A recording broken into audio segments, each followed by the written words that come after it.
এই 10টি জায়গায় কখনো রাগ করবেন না। মনে রাখতে হবে, এই 10টি জায়গাতে যদি আপনি রাগ করেন তাহলে মনে রাখবেন আপনার কপালে শনি আছে, আপনার বিপদ আপনার সামনে চলে আসবে। এই 10টি জায়গায় যারা বুদ্ধিমান তারা কখনো রাগ পরিদর্শন করতে পারে না। আর মনে রাখতে হবে, রাগ মানুষকে ধ্বংস করে দেয়, রাগ মানুষকে অভিশাপের তলে ফালিয়ে দেয়, রাগ মানুষের ইজ্জত নষ্ট করে, রাগ মানুষের আসল চরিত্র ফুটে ওঠে, আসলে মানুষটা ভালো নাকি খারাপ। এই জন্যে রাগ কন্ট্রোল করা এটাও কিন্তু ঈমানের একটা বৈশিষ্ট্য। কারণ আমার রাগ হবে আল্লাহর জন্যে, আমার যে অভিমান সেটা হবে আল্লাহর জন্যে, আমার ভালোবাসাটা হবে আল্লাহর জন্যে। আল হুব্বু ফিল্লাহ ওয়াল বুগযু ফিল্লাহ। আমার রাগ হবে আল্লাহর জন্যে, আমার ভালোবাসাটা হবে আল্লাহর জন্যে। কারণ মুমিন কখনো নিজের স্বার্থের জন্য রাগ পরিদর্শন করতে পারে না, নিজের স্বার্থের জন্য রাগ দেখাতে পারে না। কারণ রাগটা হতে হবে আমার আল্লাহর জন্যে। মুমিনের পুরাটা জীবন হবে আল্লাহর জন্যে। কোনো ব্যক্তিকে কেন্দ্র করে মুমিনের জীবন পরিচালিত হতে পারে না। তাহলে আমি যে কথাটা বলতেছিলাম সেটা হলো, এই 10টি জায়গায় কখনো রাগ করবেন না। যদি করেন তাহলে আপনি বিপদে পড়বেন। 1 নাম্বার হলো, মা বাবার সামনে সন্তান হিসাবে কখনো রাগ করবেন না। মা বাবা হলো একটা নিয়ামত। এ বন্ধু, মা বাবাকে চেনেন না, অবহেলা করেন। আপনি যদি হাদিস পড়েন, মুসলমানের সন্তান হয়ে থাকেন, এতটুকু আপনি শোনেন, মা বাবা যদি সন্তানের দিন এই যে 2টা হাত বাড়াইছে, আপনার মা নামাজ পড়ুক আর না পড়ুক, আপনার বাবা নামাজ পড়ুক আর না পড়ুক, এই যে সন্তানের জন্য 2টা হাত বাড়াইছে, আসমান এবং জমিনের মাঝখানে কোনো পার্টিশন থাকে না, আসমান এবং জমিনের মাঝখানে বাধা দেওয়ার মতো কোনো কিছু থাকে না। ডাইরেক্ট আল্লাহর দরবারে মা বাবার দোয়া সন্তানের জন্য কবুল হয়ে যায়। তাহলে বন্ধুরা আমার, এই 10টি জায়গায় কখনো রাগ করবেন না। 1 নাম্বার হলো, মা বাবার সামনে। যেই মা তোমাকে 10 মাস 10 দিন গর্ভে রেখেছে, ওই মার সামনে কখনো রাগ করবেন না। যেই বাবা তোমাকে পরিশ্রম করে মাথার গাম পায়ে ফেলে দিনকে দিন বলেন নাই, রাতকে রাত বলেন নাই, হাড় ভাঙ্গা পরিশ্রম করলেন, ওই বাবার সামনে কখনো রাগ দেখাবেন না। যদি তারা কষ্ট পেয়ে যায়, আল্লাহর কাছে যদি তারা আপনার বিরুদ্ধে অভিযোগ করে, তাহলে আপনি দুনিয়াও হারাবেন, পরকালও হারাবেন। এই জন্য আমি আপনাদেরকে বলবো, মা বাবার সাথে কখনোই আপনি রাগ দেখাবেন না। এদিকে অবশ্যই খেয়াল রাখতে হবে, মা বাবার সাথে রাগ করবেন না। 2 নাম্বার হলো, সন্তানের সামনে কখনো ঝগড়াও করবেন না, রাগও করবেন না। অনেক স্বামী আর স্ত্রী আছে কি জানেন, সন্তানের সামনে আমরা রাগ করি, অশালীন খারাপ গালিগালাজ করি, আর এইগুলা কিন্তু সন্তান দেখে। আমার বাবা আমার মাকে গালিগালাজ করতেছে, আমার বাবা আমার মাকে অশালীন ভাষা গালিগালাজ করতেছে, রাগ করতেছেন। এই যে একটা সন্তান আপনার কাছ থেকে শিক্ষা গ্রহণ করতেছে, আপনার সন্তান কিন্তু আপনার কাছ থেকে শিখতেছে রাগ, অভিমান, ভালোবাসা না। আপনার সন্তান আপনার কাছ থেকে গালিগালাজ শিখতেছে। কে না চাই যে আমার সন্তানকে আমি স্টাবলিশড বানাবো, আমার সন্তানকে আমি বড় বানাবো, আমার সন্তানের ভবিষ্যৎ উজ্জ্বল হবে, আমার সন্তান এই হবে সেই হবে। এটা কিন্তু প্রত্যেকটা মা বাবা চাই। আমরা নিজেরা পরিশ্রম করি কিন্তু সন্তানকে আমরা ভালো পথে দেখতে চাই। এটা প্রত্যেকটা মা বাবা নিজেরা হাড় ভাঙ্গা পরিশ্রম করে কিন্তু সন্তানকে ভালো একটা রাস্তা দেখায়। এটা প্রত্যেকটা মা বাবা। কিন্তু আপনি আপনার সন্তানকে গালি শেখাচ্ছেন, আপনার সন্তানের সামনে আপনার স্ত্রীকে আপনি মারতেছেন, আপনার সন্তান দেখতেছে। কাকে মারতেছেন? তার মাকে আপনি মারতেছেন না। এটা কখনো করা যাবে না, সন্তানের সামনে রাগ দেখানো যাবে না। 3 নাম্বার হলো, অফিস বা কাজের জায়গাতে রাগ দেখাবেন না। অফিস যেখানে আপনি কাজ করেন বা অফিসে, ওই জায়গাতে রাগ করবেন না, উল্টা আপনার ক্ষতি হতে পারে। অথবা যেটা আপনার অফিস, যেখানে আপনি কাজকর্ম করেন, আপনার ইনকাম সোর্স, আপনার সংসার চলে, সেই জায়গাতে আপনি রাগ দেখান, হয়তো বা আপনার চাকরি নট হতে পারে। তাহলে আপনি কি করবেন? এই জন্য অফিস বা কাজের জায়গাতে এটাকে সম্মান করবেন, সেখানে রাগ নয়, এখানে ভালোবাসা আপনাকে অর্জন করতে হবে। 4 নাম্বার হলো, জনসম্মুখে বা বাস, বাজারে, রাস্তাঘাটে, ওইখানে আপনি রাগ করবেন না, রাগ দেখাবেন না। আমাদের রাগ তো বড় জটিল। রাগের সময় আমরা কি করি কি না, কি অশালীন গালিগালাজ করি, মাকে নিয়ে, বাবাকে নিয়ে, সন্তানকে নিয়ে, এত বাজে কথাবার্তা আমরা বলি, নাউযুবিল্লাহি মিন যালিক। রাগ করার সময় চুপ থাকবেন, অশালীন ভাষা আপনি বলবেন না, বিশেষ করে রাস্তাঘাটে দোকানপাটে জনসম্মুখে রাগ করবেন না, রাগ দেখাবেন না, এতে করে আপনার মান সম্মান হানি হবে। 5 নম্বর হচ্ছে সিদ্ধান্ত নেওয়ার সময় রাগ করা যাবে না।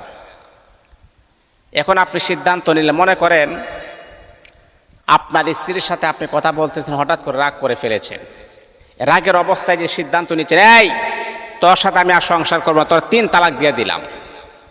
এই যে রাগের সময় যে আপনি আপনার স্ত্রীকে 3 তালাক দিলেন, শেষ, তার সাথে আপনার সম্পর্ক চিরজীবনের জন্য বিচ্ছেদ হয়ে গেছে, তার সাথে আর আপনার সম্পর্ক নাই।